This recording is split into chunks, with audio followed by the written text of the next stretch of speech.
We are officially live, ladies and gentlemen. We're going to dive in to everything that just occurred. UCLA with a big time upset on the road at Lincoln, Nebraska. We're going to have everything coming up and live for you guys. We're going to wait to have some people file into the chat. This is going to be awesome. I cannot wait to have so many people in here talking about UCLA football. Before we get to that, though, we are going to talk about our betting partner, BetOnline. BetOnline is the world's most trusted betting platform and your number one source for everything football. BetOnline has every stat, every matchup, and even live odds and spreads to bet on during the games.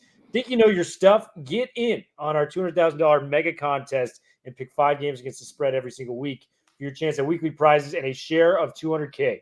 When the game's over, head on over to our online casino and get in on a game of blackjack or poker or unwind with one of our over 150 slot games. Head to the website today to get on the action. Bet online. The game starts here. Well, guys, we're not going to make you wait any longer. Here we go. UCLA Bruins, Madman, coming away with an electric victory on the road at Lincoln, Nebraska. The third win in the program's history in the hollowed Big Red Stadium out there. The last one was in 2013 under Brett Hundley. The one before that was in 1948, before the Big Red Machine got things going. I predicted Nebraska was going to come out there and beat us pretty bad, given what happened with Ohio State. Madman, I want to say for the record, I have never been so happy to be wrong in my life. UCLA coming away with a dub 27-20. So many different places to start. Talk to me. Where were you watching the game? What were your emotions like during the game? Such a huge victory for UCLA and Deshaun Foster as we get into the Big Ten play. No question about it, Will, and I'm right there with you. Look, we talked about a couple of things of how we thought this game was going to go, and I've never been more happy to be wrong in my life. I think the premise, Will, if you recall, of our argument was, is this offensive line going to hold up enough to allow Ethan Garbers to be able to get the ball off quick enough? Because we felt like there were advantages on the back end to our pregame show. But the concern was he just going to be able to get enough time? And that was a resounding yes. And it was a combination of Garber's decisiveness yet again, combination of Bieniemy's play calling yet again, and really understanding his personnel. I was watching it at home with my new baby, with my dad. I mean, we were just sort of going crazy to see this team kind of come off the mat here, Will. And I think it really sort of starts with kind of 3 things that we saw. First was, offensively, this felt like it sort of picked up right off of Rutgers. Those first 3 drives, field goal, touchdown, field goal, Garbers was phenomenal. I mean, he started the game 5 for 5. The Bruins started 5 for 6 on third down. I mean, just the precision that you saw, particularly on third down. He had that great ball to Loya, that incredible ball to Gilmer, and just was so comfortable with throwing it to the backs, throwing it to Matavao, who made a couple of terrific grabs with his hands, and really just peppered the ball all over the place. Nebraska was totally off center, Will. I mean, just completely didn't know what to expect here en route to these first 3 scoring drives. If it wasn't for that unsportsmanlike penalty by Femi Oladipo, this thing was, which one? Exactly. Yeah. I mean, it was, we were headed to 13-0, 17-0. I think if Deshaun was able to go for it on fourth and inches, on that third drive, and we were able to just kind of clean up the unsportsmanlike conduct, that one play. I mean, this thing was particularly 2 plays from being 17-0 at the half. It was utter domination by UCLA in the most incredible way.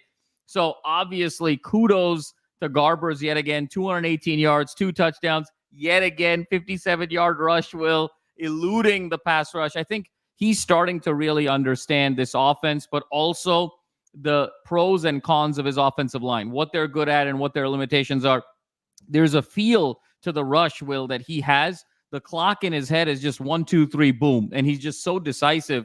He's going 2 reads and running, and he can feel the rush so intuitively now. He's just locked in, playing the best ball of his career. So everything really has to start with Garbers. He threw the ball, in the first quarter, 7 different receivers, Will. Nebraska only had 3 plays in the entire first quarter. It was total domination in terms of time of possession. So the UCLA offense putting pressure on that Nebraska defense, I think, was storyline number 1. And then storyline number 2, Will, I thought Ikaika Malloy called an absolutely phenomenal game, and we're going to get into the details. I mean, Schlesinger was phenomenal. That second half sack to sort of end that drive in a goal-to-goal situation. Obviously, Medrano with the first play, pick six. Femi, outside of that unsportsmanlike conduct, setting the edge repeatedly. Toia, of course, commanding the double teams, getting a sack himself. So the quad squad, if you will, that quartet, that's really the core of that front seven, was wreaking havoc. But I thought, Will, what was so interesting is that, in these new rules of college football, the quarterback and the coach can communicate up until 15 seconds of the play clock. And what I thought was so interesting, Ikaika Malloy changed formations of the defensive line inside of 15 seconds consecutively. So it was Raiola was coming in there, making a check, and then inside 15 seconds, UCLA would check and rotate and disguise everything that they wanted to do, and they just overwhelmed and confused a true freshman quarterback. I mean, Nebraska made a couple of throws. He made a couple of really nice throws down the field, a couple 50-50 balls. But outside of that, Will, they just weren't able to move the ball at all. All three of their touchdowns were courtesy of unsportsmanlike penalties for UCLA. It shouldn't have actually been as close as it was at the end, but credit to UCLA at the very end. What a spectacular interception, too, to seal the game. And then third, Will, my third takeaway is just, again, this enthusiasm of this team. I mean, we saw it against Rutgers. We see it here. They're so engaged. They're playing for each other. The coaching staff sort of loves the players, vice versa. We have talked about this, Will. If we could just get through that gauntlet of the schedule and just keep our head above water and our attitude positive, there was a run here to be able to make a bowl game. And 3-1 now down the stretch. Home for Fresno State, home for Iowa, at Washington, home for SC. They can go 3-1 here, Will. And dare I say, if they run the table, they're going to hit my preseason projection of 7-5. I mean, there's a magical run here on the horizon. So much to get into, but so excited. Back-to-back road wins, multiple time differences, Will, and to get to 3-5 and really have all the momentum in the world right now.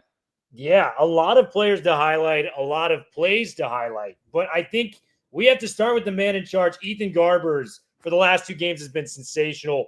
49 of 63 over the last two games, including Rutgers. 78% completion percentage, 600-plus yards passing. Turnover-free football with 7 total touchdowns, including that huge run he had on the ground against Rutgers. It's no secret he's playing his best football right now when the offensive line has looked its best. Absolutely. And for the people that have questioned Garbers in the early parts of the season, point me to a quarterback that can play well with no offensive line. When he has just enough time to make plays. And the offensive line, I still think has a long ways to go when it comes to blocking, especially in the run game. The pass looks good enough right now, though, especially against a really good defensive front. We had the excuse last week about Rutgers and, who their edge rushers were out. This is a really good unit from Nebraska, and they played their best football of the season on the offensive line. They did a great job. Ethan Garbers. I mean, once again, dude, the 58-yard run in the middle of this game from Garbers. Back-to-back near 50-yard runs. I mean, I made the joke on Twitter. You gotta make sure you include him as a dual threat quarterback now. Like, he's in there with some of these guys. It's like Jalen Milroe and Ethan Garbers, maybe the two best dual threats in the last few weeks of football as a whole. Garbers has been outstanding. Offensive line, man, hats off. You guys blocked very well for most of this game. Trench play determines football, and I also want to give a major shout-out to the defensive line of UCLA. 4 sacks. How many times was Raiola, flushed out of the pocket, having to throw the ball away, make plays? This D-line stepped up against a really good offensive line unit in Nebraska. So just a lot of positives. So Garbers gets a shout-out. Let's go to another offensive player. Quasi Gilmore has showed flashes, whether it was the LSU game, whether it was some of these big-time plays he's been able to make in the UCLA receiving corps. Gilmer, I mean, is just so ahead of his years in what he can do as a true freshman skill position player for UCLA. 3 catches, 88 yards, caught that beautiful ball, from Ethan, 48-yard touchdown pass. Beautiful throw, but like a better route run. Just how twitchy he is at the top of his routes. He was wide open by 5 yards on that play. Kind of just waltzed into the end zone.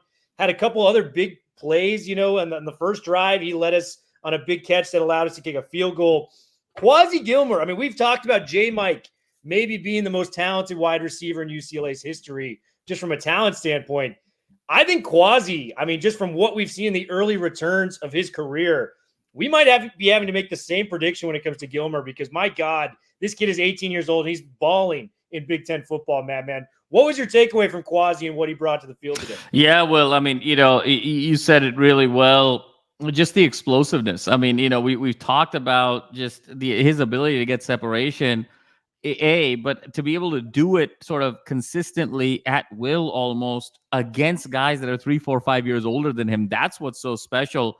And I love the play call too, in terms of especially the touchdown, because if you recall, Will, it was the sudden change, right? The first play of the second half, Madrano goes pick six. It's 20-7. Huge. Nebraska runs the ball. We needed that. That was huge. Yeah. They sort of methodically run the ball. They're on the other side of the 50. I think Matt Rule rightfully felt like they needed to go for it on fourth down, on 4th and 3 at about, the UCLA 45-yard line. That play sort of got blown up again. Raiola was just so confused by the line audibles inside of 15 seconds on a consecutive basis. And then you have this sort of sudden change, and then you go play action, 2 plays later to Gilmer as your ultimate home run guy. And also sort of, Gilmer, Will, he sort of got it all. And just the sky is the absolute limit for him in terms of what he can do. And I thought, you were mentioning J. Mike. Shout out to J. Mike. What a tough catch he made across the middle there. Got absolutely popped. Had to leave the game. Was in street clothes by the end of it. But everybody seemed to sort of contribute in a very significant way. And Will, I want to go back to one point as well. I thought Bieniemy called a phenomenal game here, even in terms of his commitment to the run. And I know there wasn't, a ton of run plays that you could sort of hang your hat on and say, man, there were some great runs. Berger had one nice run. There was a tremendous run on 2nd and 17 by Harden, to get that first down. That was phenomenal on the pitch. And then, of course, the Garber scramble. But outside of those 3 runs, it was sort of stuffed at the line, 1 yard, 2 yards. But what he did by sticking to the run was keeping the balance and keeping the defense honest, where they couldn't shoot the gaps. They couldn't cheat. They had to sort of maintain gap integrity. And in so many ways, it was the running game that set up the passing game because of UCLA's commitment to it. So even though it wasn't successful, oftentimes you have to run the ball, not necessarily because of what that very play is going to get you, but how it serves as an enabler to your passing game and setting up other elements. So again, Will, I thought Gilmer was fantastic. He's kind of the home run threat along with J. Mike, 88 yards off of 2 catches. And then I thought the balance was also absolutely phenomenal. Yeah, a lot of balance from the team. And, the play call that I saw that was working, not to a high level of success, but higher than we've had traditionally in the run game. Toss. It's the draw play. It's the draw play. But they delay it like it's going to be a pass for a second and a half, and you can get 3 to 4 yards off that. I saw that multiple times with Berger, with Harden, with Keegan. Stick to those draw plays. There's something working there. I thought the toss too, Will. I thought the toss to the right, where you're just kind of getting some of these guys downhill, particularly with Berger and Harden. Sometimes for them, they need to kind of get the lad. They need to sort of start going downhill even before they have the ball, and it sort of helps them with the momentum. So totally to your point, I thought the draw, it had its spots, and I thought the toss play was actually terrific as well. I mean, when we're talking about being dead last in the country and absolutely. Rushing, 2 more yards on those run plays is a huge difference from being 3rd and 8 and 3rd and 6 to 3rd and 5. So we talked about Quasi. Matavao, man. I want to bring up Matavao. What a beast. I mean, Garber's made 3 incredible throws today. One was the touchdown we mentioned to Quasi. One was the play you mentioned to J. Mike, fit it between 2 defenders. Even more impressive from J. Mike just to hold on to that football and, move the sticks for UCLA. The pass he made on 3rd down to Matavao in between 3 defenders. Garber's was looking just, like a prime seasoned NFL quarterback. Totally. Throws he was making. Matavao has just been awesome too. 4 catches, 52 yards. He had that one screenplay, one of the better play calls that Bieniemy had. Fake toss to the right. Garbers rolls out. Matavao in motion. They picked up like 20 yards on the opposite end. I thought Matavao was sensational. Peppering around the football, man. I mean, we talked about it at will. I mean, 9 guys had catches today for UCLA football. It was phenomenal. And 7 of them caught balls within the first quarter, Will. So it wasn't like there was some sort of methodical effort to sort of get, certain guys involved first and then sort of work their way off of that. This was, equal opportunity offense in every sense of the word. And Matavao, he's just got the best hands of anybody on the team. That throw you mentioned, kind of that inside slant almost, there were three guys right around there. Garbers had to be pinpoint with it, and he was. But how Matavao was able to sort of just catch that ball with his hands, and just basically almost sort of hold it up and be so strong with it was absolutely sensational. And, you're starting to see Garbers also get that level of trust, Will, with so many guys, right? In the preseason, we were talking about TMA, right? Like that was his guy. We saw that early in the season a bit.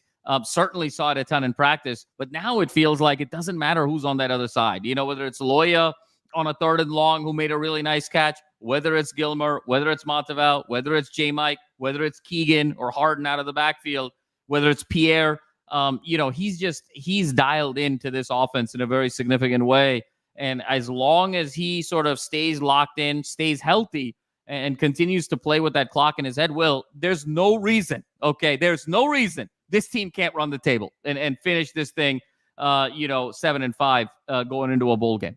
We got to pack the Rose Bowl. And I'll just make an argument back. It's like we've always had these talented receiving room, when it comes to the tight end, the skill positions. We've said for months in the previews that the skill position room is among the best that UCLA's had in our fandom. Totally. All that matters is you have time to finally throw the football. Like when Garber's looking for that 2nd and 3rd read, he actually has time to breathe back there and he can make those plays. So everything is a, kind of a dictation on what the quarterback can do. You need the offensive line right. You need the skill position players right. You need the offensive play calling coming, and then your quarterback can be successful. And that's really what happened today at Nebraska. Gosh, he was breathing 2 to 3 seconds longer than he has, man. No doubt. We were swimming in the deep end this entire time when it came to giving Garbers, availability back there. So that was just frustrating as a fan. Well, it's what we have said all year. One is the skill position. This is the 3rd best skill position room in the Big Ten, okay? Yeah. Outside of Ohio State and Oregon, UCLA, Indiana, USC are all in that group, that number 3 group, better than Penn State. Okay, let's just put that out there. UCLA's got a better skill position room than Penn State. Okay, outside of Davis Warren, it's not even close. And you could split hairs between sort of Indiana, SC, UCLA. You could argue it any which way, but they are essentially tied for the 3rd best skill position room in the conference, no question about it, which is why we were so high, Will, at the start of the season about their opportunity to win some significant games, about their opportunity to put up some big numbers statistically, because at the end of the day, as long as Garber's had the time, and now we've sort of eliminated completely these 5-step, 7-step drop plays, he's got that clock in his head. We're playing to the limitations of the offensive line, and they're gelling at the perfect moment here, Will, and it's so great. It's a short week. Iowa next week on a Friday. Keep this momentum going. Look, this is going to be a very dangerous out. If I'm USC, if I'm Washington, I am nervous about what I am seeing in Westwood, because this team has the capability to make a run here. And how sweet would that be for Deshaun Foster? Year 1, if he could win that, get to that bowl game, Will, it really sets him up for an opportunity for success, and we're all rooting for him. Gosh, too. If you beat Minnesota just a few weeks ago, man, we're 500 to that right point. Now. Yep, we're 500 right now. So you have, and to that point, Will, I think as excited as we are, and we really should be, there's 2 elements that we still have to get better at, and I think we have to sort of just address that before we move on to other topics. Of course, one is the discipline. For a program where the first pillar is discipline, it was atrocious. When you talk about the 3 unsportsmanlike conduct penalties, they were off the field. It was a stop. It was a 2nd consecutive 3 and out, up 10-0. UCLA was about to run away with the game at that point. Okay. Yeah. And for Femi to do that was really difficult. The second drive, after it was 27-7, after the great Gilmer touchdown, you're in a 2nd and 9 situation. They haven't shown anything to that point of an ability to have any sort of consistent down the field passing game. You give him an unsportsmanlike and you make it sort of go downhill. And then, Will, I thought the crazy one was the third one at 27-14 with about 6.5 minutes to go, because just 3 minutes earlier, Nebraska, I was watching the game with my dad, and he's like, I'm getting a little nervous. I was like, Dad, I'm not really that nervous because they got a true freshman quarterback. You need to have precision, inside the 10-yard line, inside the 7-yard line. You really need to be able to execute. And Nebraska was so loose with their plays. That's how we were able to get that goal line stand with that Schwessinger shack, 3 minutes earlier. The fact that it was 4th and goal, Will, and the fact we gave them a fresh set of downs that allowed them to just sort of pound it in there. So we have to sort of address the discipline moving forward, because I think we got lucky given the circumstances there. And then number 2, Will, I think, to our earlier point, it worked out. It all worked out. But I think when you're less than a yard to go with the way this team is playing, you got to go for it. And twice now. One was obviously in the first half. We settled for the 3. And then on the 4th and inches to kind of seal the game, again, there was an opportunity there. And for all that was great, Will, I thought we were a little fortunate on that last drive because, Nebraska was having time. They were moving the ball. So to put it in their hands was a little bit challenging there. So those are the 2 things I think we got to address, is the discipline and the decision-making in short yardage situations. If we can address those 2 things, Will, with all of the other positives right now that we're seeing these last 2 weeks, I mean, I will say it again. I expect UCLA to win the next 4 games. Yeah. And, I reflected on those 4th downs because the one we talked about at halftime, I thought they should have gone for it. And they nearly got off a play, in the first half. They were going for it on that 4th down. They ultimately didn't get one of them.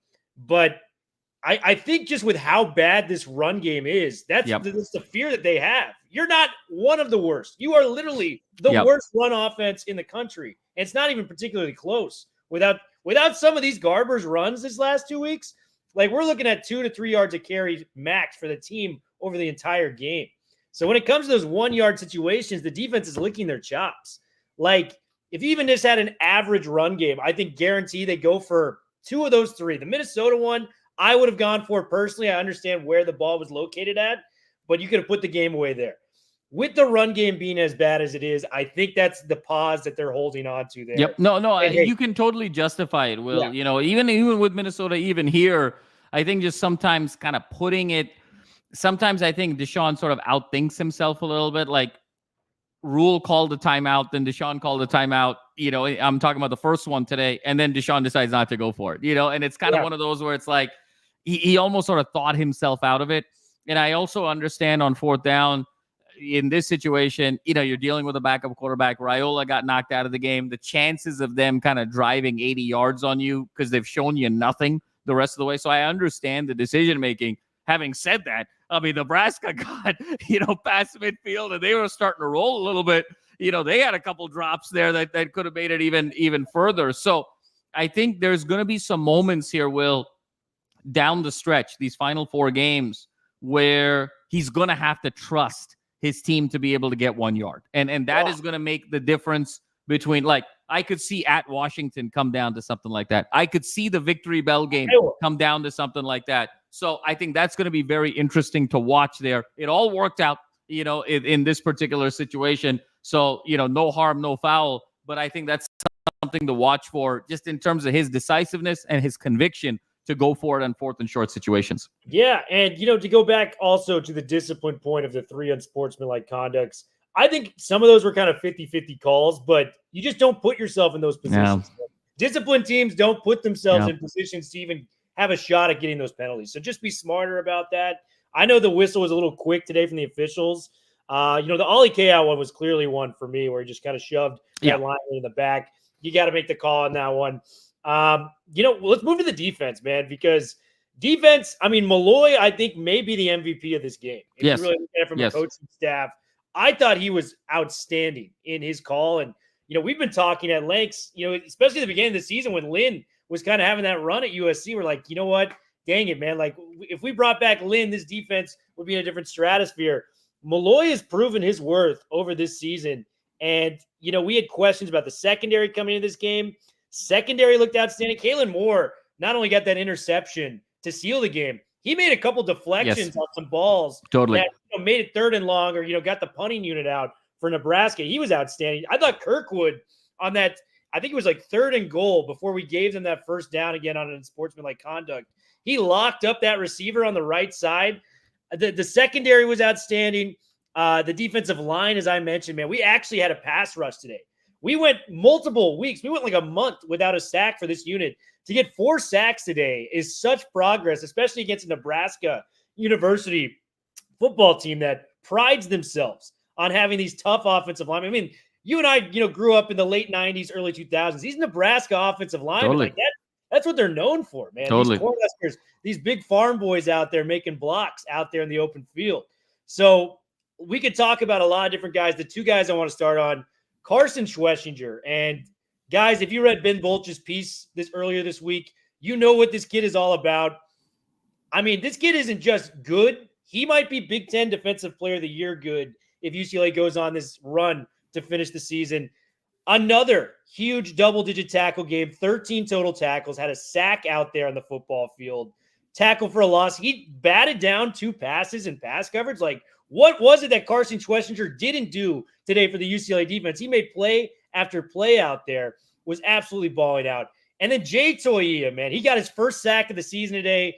A lot of those run plays that were stifled in the first half were, a huge, attribution to what Jay was doing on the line. So I want to start with those 2 guys, Jay Toia and Carson Schwessinger. What did you see from these dudes? Because I came away impressed as always with these 2, but big players play big in big games. And that's exactly what they did today. The what's similar with both of them, well, obviously very, very different playing styles and very different positions, but they have this ability, both of them, to shrink the field. And, with Schwessinger, if you look at it, he thrives when even more so in sort of quarterback rollout situations, right? When you're sort of shrinking the field and he can sort of just hone in on a set of defenders in a more concentrated space. He even takes his game to the next level. That's what we saw in that incredible sack, to sort of end that Nebraska run right before, the 20-point drive, the third score with 9 minutes to go, the possession before.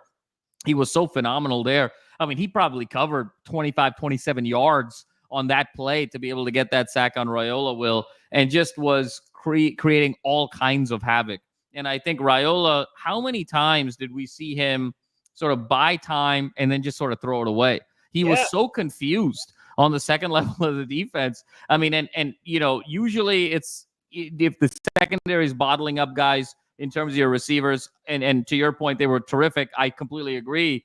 But he was even hesitant to throw it to his check down, throw it to his tight end. And that's because he really didn't know where Schwessinger was going to be and how much ground he was going to cover. I mean, Schwessinger was sort of a one-man wrecking crew. He was actually sort of throwing away from Schwessinger on that first play of the second half, which allowed Medrano to step in there and get the pick six. So Schwessinger completely disrupted this game in terms of level 2 onwards. And then level 1 it's why Toia is the most unique, irreplaceable player on this team. Obviously, for all the guys we're talking about with Garbs and the offense and everything, he was the one guy we said we just cannot afford to lose for everything that he does. Clogs up the lane, always attracts the double team. And then I was so happy that he was able to kind of get his first sack. And it was a really nice outside move, and then he cut it back inside. There was a really nice swim move there. And Toia is absolutely phenomenal and so engaged. They were also fired up. But, Will, I got to go back to that point that you also brought up. I mean, Ikaika Malloy having the wherewithal to disguise everything, pre-15 seconds. And then once you get inside of 15 seconds, how many formation changes, Will, did you see on the line inside of 15 seconds? It was every play. It was Raiola would get to the line, clap, look over, make a check. And then inside 15 seconds, Malloy would change everything. And then it was disguised. Sometimes you didn't know it was coming from the corners. You didn't know if the rush was coming from the linebackers. He was dropping guys. There was such a disguise. I've never seen a game this year with UCLA where the opposing quarterback looked so confused. He had no idea what to do. And it was a testament to these 4 incredible guys on the front 7 and also Ikaika Malloy with an absolutely fantastic game plan. Yeah, they won the mental battle today, just making Dylan Raiola look like the true freshman he was. Yep. And, he had some questionable throws. He did make those turnover-worthy plays we talked about. you can also see the talent level with him, on some of those deep balls. Absolutely. He was hitting those, those 40-yard plus ones he got going for Nebraska out there. We talked about Schlesinger. We talked about Toya. We talked a little bit about Kalen Moore and what he was able to do in the secondary. The Kane Medrano pick six, if it goes to plan as you anticipate, where UCLA can sweep the rest of the schedule, they win their last 4 games, that's going to be the play in my mind that sticks out. Yeah. That kind of turned it, because even in that point, it's 13-7. Nebraska's got the ball to start them in the second half. They've got them right where they want them. To get a pick six, the first play of second half football, you can't underscore how big that was for a player we've been talking about all year. Kane Medrano and Schlesinger just such a fun linebacking unit. Talk to me about the environment. You were watching with Papa Madney. That play happens. What were you guys, going off in your living room like? What was it like? Going crazy. So here's and this is 100% true story. Swear to God, swear to my mom. The first play out of the halftime, we're sitting there and we're like, we're up 13-7, but this feels like we should have been up 17-0. And we were kind of lamenting about, some of the missed opportunities. And we're really concerned about, the fact that we were only up 6, having dominated this game, because how much football, and you and I will have watched, we've analyzed. Momentum is a volatile thing in college football in particular, and you need to be able to execute on a cushion when you've outplayed a team. If you've outplayed a team and you don't have that cushion, that's usually a recipe for disaster, because the pendulum swings back and forth over the course of the game. And my dad said, look, first play out of everyone lines up. He's like, first play, he turns to me and he says, I just got a feeling we're gonna pick this ball off. He literally said that, the first play. And then boom, Medrano makes the pick and then does his pirouette, stays on down the sideline. He says, what did I tell you? What did I tell you? To the point where my daughter woke up from my chest, and looking at what's going on. He said, what did I tell you? So Papa Madney was Nostradamus there on that first play call. And to your point, Will, it totally set the stage for what was to come. Nebraska looked shell-shocked at that point, right? Because you come out, you probably have 8 to 10 plays scripted. You're thinking about it from the vantage point of a 1-possession game. Now you're 2 possessions behind. And then you saw the very next drive, they sort of froze, right? I mean, it was run to get past midfield. And then they had to throw it on 4th and 3, ultimately got stopped. And then the floodgates opened with Gilmer. So it just totally changed the dynamic, the complexion, the crowd, the strategy. And to your point, Will, I think we're going to remember that one if this team goes on a run. It's going to be 7-5. Will, I'm telling you, I'm calling it right now. This team is going 7-5. Okay. This is happening. So Bruin Nation, it's time to jump back on the bandwagon. Okay. Find your bus pass, find the tickets, figure it out. You got to get back on the wagon. This team is going to make a significant run to finish this season, and it's going to be very exciting going into 2025. Yeah, guys, we're going to be having a huge UCLA week 2. Basketball kicks off on Monday. Are we still trying to go to the Rider game? Yes, of course. We're hitting the Rider game, and then we're going to the Iowa game on Friday. So it's going to be a lot of fun. Guys, UCLA is up. We're up 3-5 now. Tell the world we're up. I'm going to use the line from The Wire. We're back up right now. So, guys, you guys have a great rest of your day. Bruins 4's up. UCLA takes a big-time victory against Nebraska, keeping their season alive. Talk to you guys soon.